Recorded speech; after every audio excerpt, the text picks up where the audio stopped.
Andy's breakdown. January 2013, Sunnyside Mental Hospital, Boston, Ma.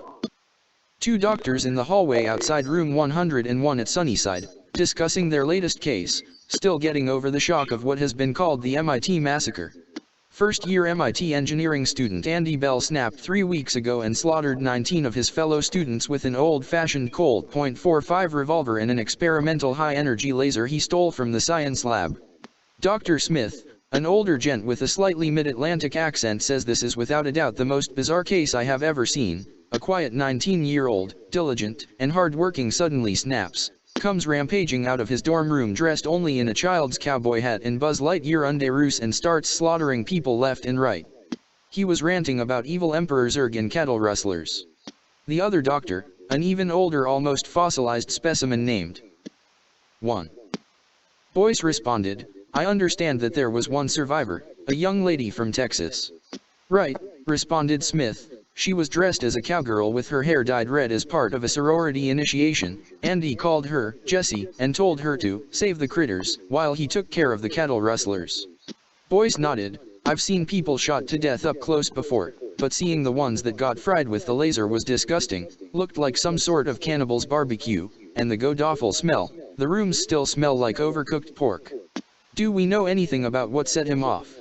Smith responded, I spoke with the mother. Andy grew up with his mom and sister in Jacksonville, Florida, a quiet kid, did not have a lot of friends, never went out for soccer or little league. When I got a look at the family album, all of the photos of Andy showed him by himself with a bunch of toys.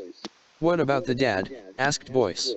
Smith replied, the dad died 2 weeks before Andy's 5th birthday, tripped over a Slinky the dog toy, fell down the stairs, and snapped his neck. The mom told me that Andy was convinced that the toys killed his father as revenge after he threw out a Lotso the bear that had been torn apart by the neighbor's dog. Boyce looked thoughtful. Well, there's the early childhood trauma angle. Wait a minute, Andy got a new roommate 2 days before the massacre. The roommate had a toy collection, including a Buzz Lightyear. Smith nodded. This might be what set him off. What about physical symptoms? Boyce opened a medical chart. I did a CT scan and there is an unusually high level of neural activity in the brainstem and the cerebral cortex. There is no sign of alcohol of any of the typical narcotics in the blood. However, there is an unusual chemical compound that I cannot identify or break down. I have sent the information and samples to a friend of mine at Harvard Medical School. I hope she can make sense out of this. Author's note, this is a good place for a chapter break.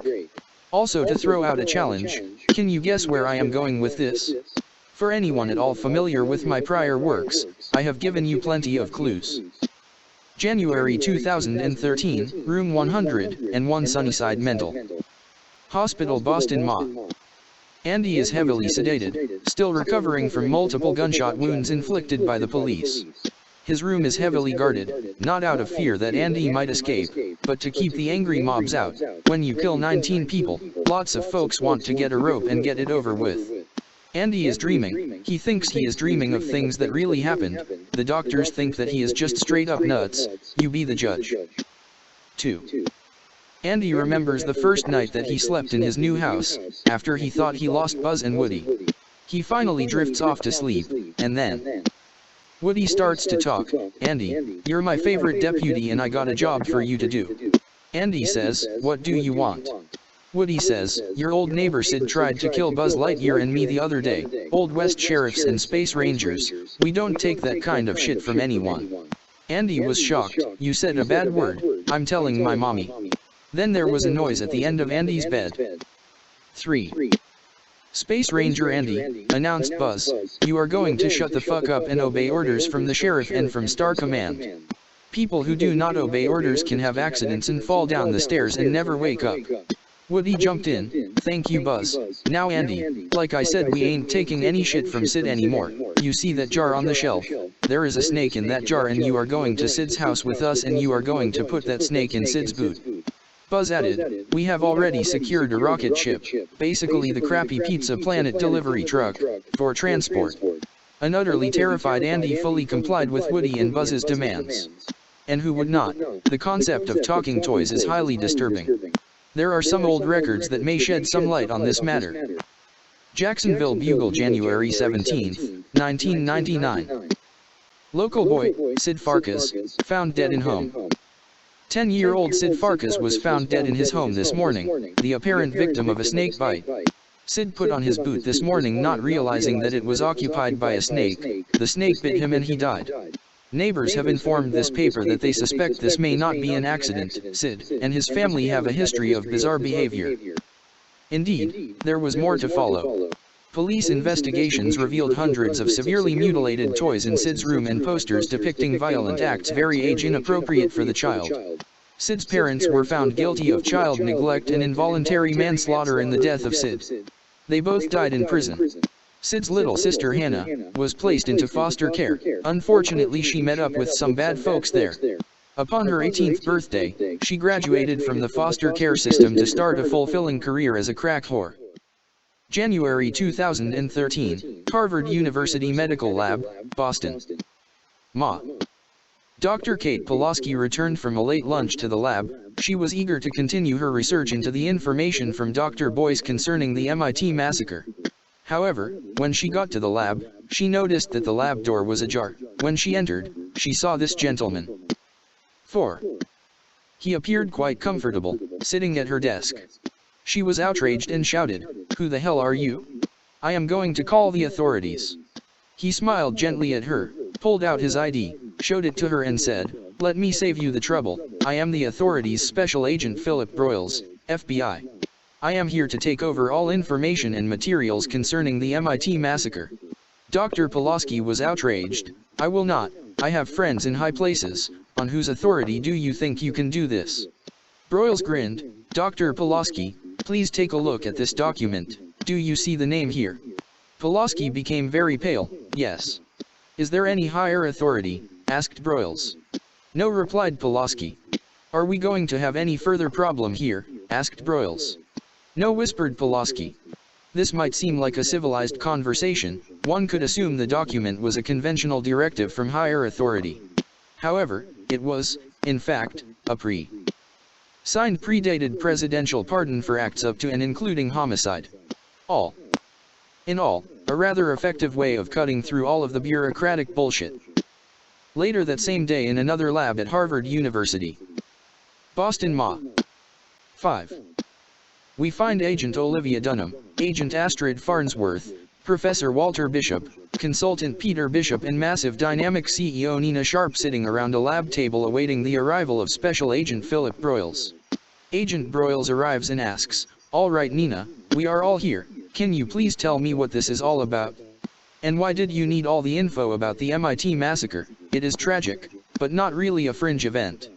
Nina smiles. "Actually, Philip, it is. Andy Bell was part of a Cortex-A-Fan trial." "Wait a minute," says Olivia Dunham. "Andy was way too young. He was not in the trial group I was part of." "That's right," says Peter Bishop. "By the time Andy Bell was born, Walter was already committed at St. Clair's and was not doing any experiments on anyone." Nina nods. "You are correct. This was a parallel study that William Bell set up. However, it not only included experiments on children, it also included working with nanotechnology and artificial intelligence. William believed that this technology was needed to defeat the invaders from the parallel universe. This got Walter's attention. He was quite agitated. And just how was William planning on combining these things to defeat the invaders? What was his diabolical plan?"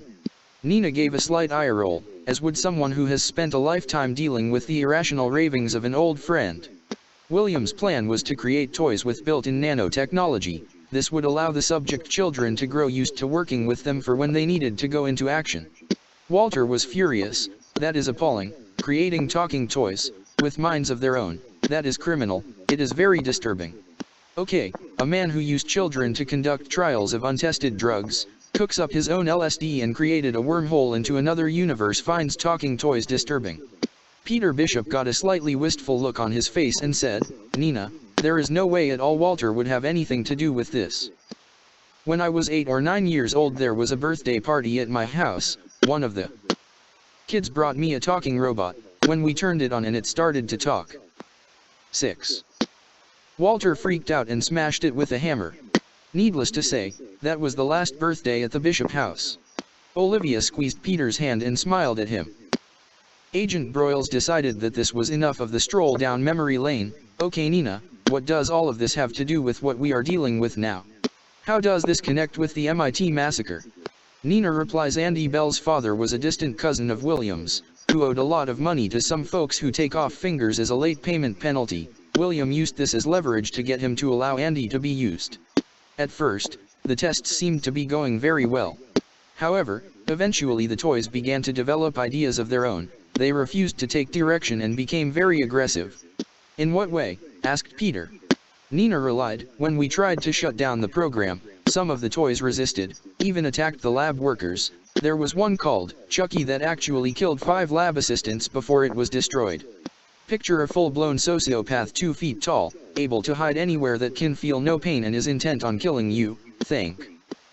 God, we only made one of him. Astrid looked at Nina. Did you make others?